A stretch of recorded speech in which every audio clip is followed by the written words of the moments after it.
अथ श्री योग शांति प्रदम गणाधीश स्तोत्रम्। श्री गणेशाय नमः। कर्दम उवाच केनोपायेन भो वत्स योग शांतिः प्रलभ्यते तदर्थं पूजनीयं किं तद्वदस्व जनार्दन। कपिल उवाच गणेश भजनं मुख्यं शान्तियोगप्रदं मतं योगाकारस्वरूपं तं ब्रह्मेशं भजमानद।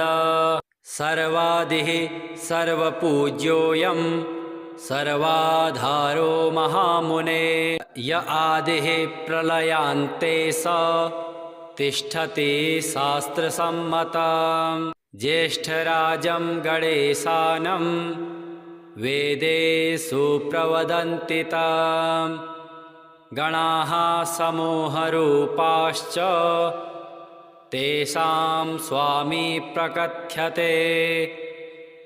नानाजगत्स्वरूपं वैदेहरूपं कृतं मुने नानाब्रह्ममयं तेन शिरः कृतं महात्मना।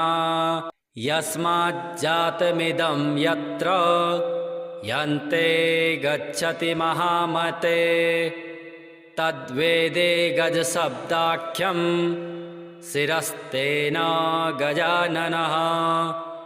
त्रिविधं भेदयुक्तं यदखण्डं वैतुरीयकम् तयोर्योगे गणेशोऽयं देहमस्तकयोर्गतः।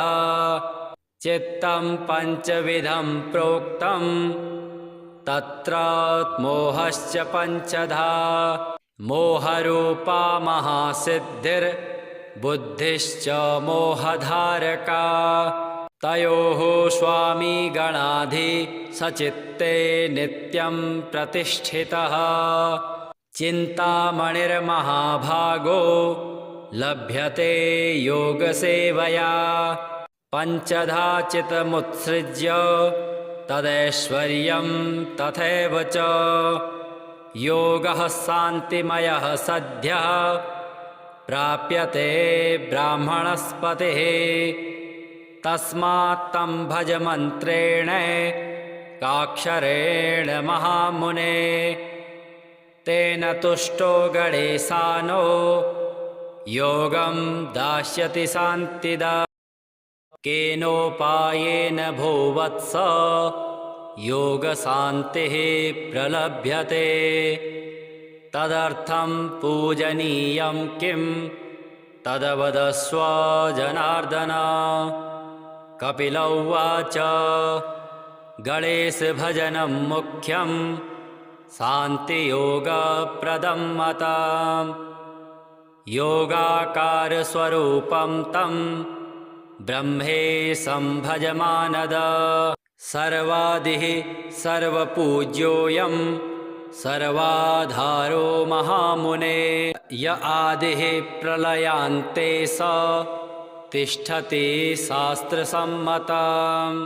ज्येष्ठराजं गणेशानं वेदेषु प्रवदन्ति तं गणाः समूहरूपाश्च तेषां स्वामी प्रकथ्यते।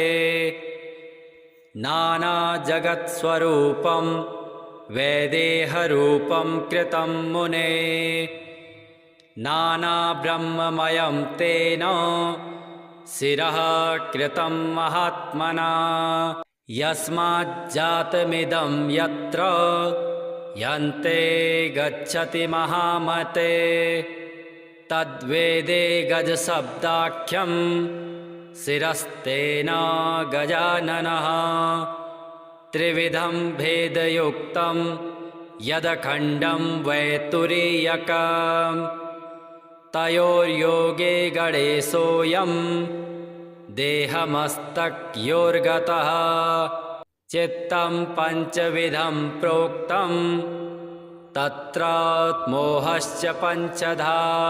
मोहरूपा महासिद्धिर्बुद्धिश्च मोहधारका तयोः स्वामी गणाधि सचित्ते नित्यं प्रतिष्ठितः चिन्तामणिर्महाभागो लभ्यते योगसेवया पञ्चधा चितमुत्सृज्य तदैश्वर्यं तथैव च योगः शान्तिमयः सद्यः प्राप्यते ब्राह्मणस्पतिः तस्मात् तं भज मन्त्रेण काक्षरेण महामुने तेन तुष्टो गणेशानो योगं दास्यति शान्तिदा केनोपायेन भोवत्स योगशान्तिः प्रलभ्यते तदर्थं पूजनीयं किं तद्वदस्व जनार्दन कपिल उवाच गणेशभजनं मुख्यं शान्तियोगप्रदं मताम् योगाकारस्वरूपं तं ब्रह्मेशं भजमानद सर्वादिः सर्वपूज्योऽयं सर्वाधारो महामुने य आदिः प्रलयान्ते स तिष्ठति शास्त्रसम्मतं ज्येष्ठराजं गणेशानं वेदेषु प्रवदन्ति ताम् गणाः समूहरूपाश्च तेषां स्वामी प्रकथ्यते नानाजगत्स्वरूपं वैदेहरूपं कृतं मुने नानाब्रह्ममयं तेन शिरः कृतं महात्मना यस्माज्जातमिदं यत्र यन्ते गच्छति महामते तद्वेदे गजशब्दाख्यं शिरस्तेन गजाननः त्रिविधं भेदयुक्तं यदखण्डं वैतुरीयकं तयोर्योगे गणेशोऽयं देहमस्तकयोर्गतः चित्तं पञ्चविधं प्रोक्तं तत्र मोहश्च पञ्चधा मोहरूपा महासिद्धिर्बुद्धिश्च मोहधारका तयोः स्वामी गणाधि सचित्ते नित्यं प्रतिष्ठितः चिन्तामणिर्महाभागो लभ्यते योगसेवया पञ्चधा चितमुत्सृज्य तदैश्वर्यं तथैव च योगः शान्तिमयः सद्यः प्राप्यते ब्राह्मणस्पतिः तस्मात् तं भज मन्त्रेण काक्षरेण महामुने तेन तुष्टो गणेशानो योगं दास्यति शान्तिदा केनोपायेन भोवत्स योगशान्तिः प्रलभ्यते तदर्थं पूजनीयं किं तद्वदस्व जनार्दन कपिल उवाच गणेशभजनं मुख्यं शान्तियोगप्रदं मताम् योगाकारस्वरूपं तं ब्रह्मेशं भजमानद सर्वादिः सर्वपूज्योऽयं सर्वाधारो महामुने य आदिः प्रलयान्ते स तिष्ठति शास्त्रसम्मतं ज्येष्ठराजं गणेशानं वेदेषु प्रवदन्ति ताम् गणाः समूहरूपाश्च तेषां स्वामी प्रकथ्यते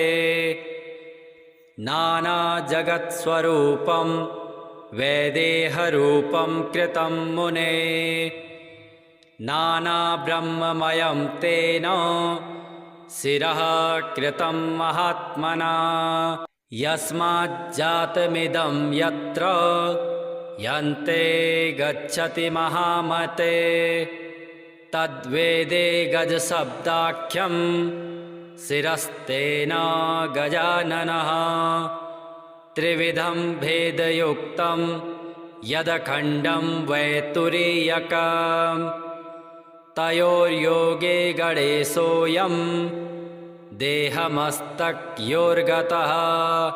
चित्तं पञ्चविधं प्रोक्तं तत्र मोहश्च पञ्चधा मोहरूपा महासिद्धिर्बुद्धिश्च मोहधारका तयोः स्वामी गणाधि सचित्ते नित्यं प्रतिष्ठितः चिन्तामणिर्महाभागो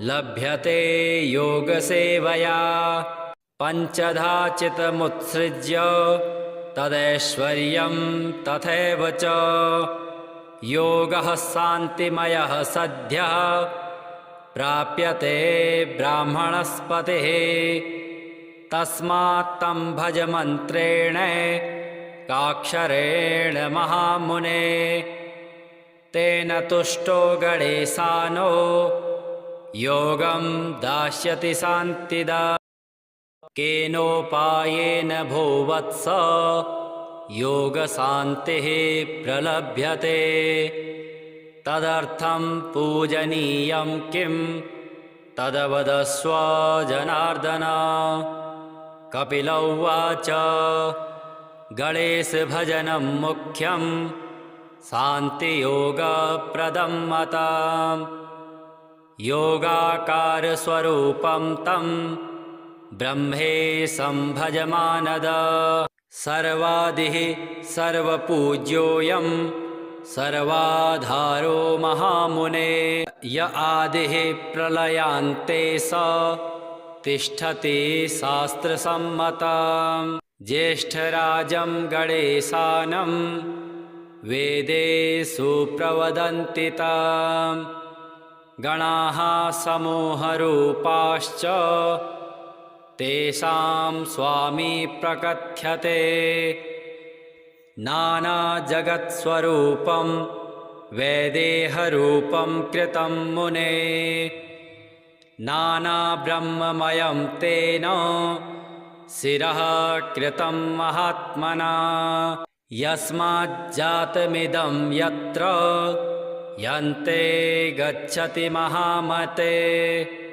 तद्वेदे गजशब्दाख्यं शिरस्तेन गजाननः त्रिविधं भेदयुक्तं यदखण्डं वैतुरीयकं तयोर्योगे गणेशोऽयं देहमस्तकयोर्गतः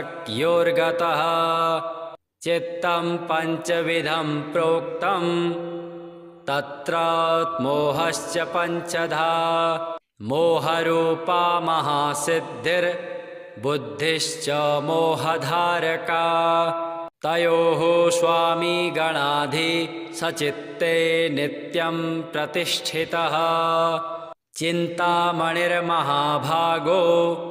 लभ्यते योगसेवया पञ्चधा चित्तमुत्सृज्य तदैश्वर्यं तथैव च योगः शान्तिमयः सद्यः प्राप्यते ब्राह्मणस्पतिः तस्मात् तं भज मन्त्रेण काक्षरेण महामुने तेन तुष्टो गणेशानो योगं दास्यति शान्तिदाम्।